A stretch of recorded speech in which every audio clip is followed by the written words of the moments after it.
তেঁতুল আচার খাবি না? চল আজকে তোর খাবো। চলো, তোমাকে নিতে আসলাম।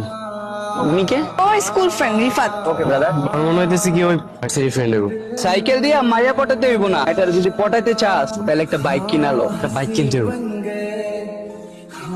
আমার আজকে বাইক লাগবো। এখন আমি কই পাবো বাপ? টাকা কই পাবো মানে? ওইলার ভাবে টেম্পো চালায়, পোলারে বাইক কিনা দিছে। আমি তো সরকারি অফিসার পিয়ন, তুমি পারবা না কে? আমার বাইক কিনা দিবা তুমি? তোমার চিকিৎসার জন্য অনেক টাকা খরচ হয়েছে, সেই লোন এখনো আমি পরিশোধ করতে পারি নাই। যদি বাইক না কিনা দিছো, আমি কিন্তু সুইসাইড করবো কই দিলাম। ধান নিয়ে পোলারে মোটরসাইকেল কিনা দিছে, তোমার মতো টাকা ফেরত না দিলে কিন্তু খবর আছে। ওই মতো দিয়ে দিও। আমি কম দামে বাইক চালাবো না। অনেক ধার দেনা কইরা বাইকটা কিনছি বাপ। ঠিক আছে, পিছে উঠি। তোমার উঠতে হবে না। কামের কাম করছো?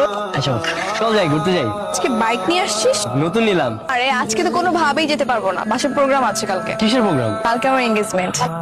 তো আমার ফিয়ান্সিও চলে আসছে, কালকে আমার এঙ্গেজমেন্ট, তো আজকে বাসা তাড়াতাড়ি ফিরতে হবে।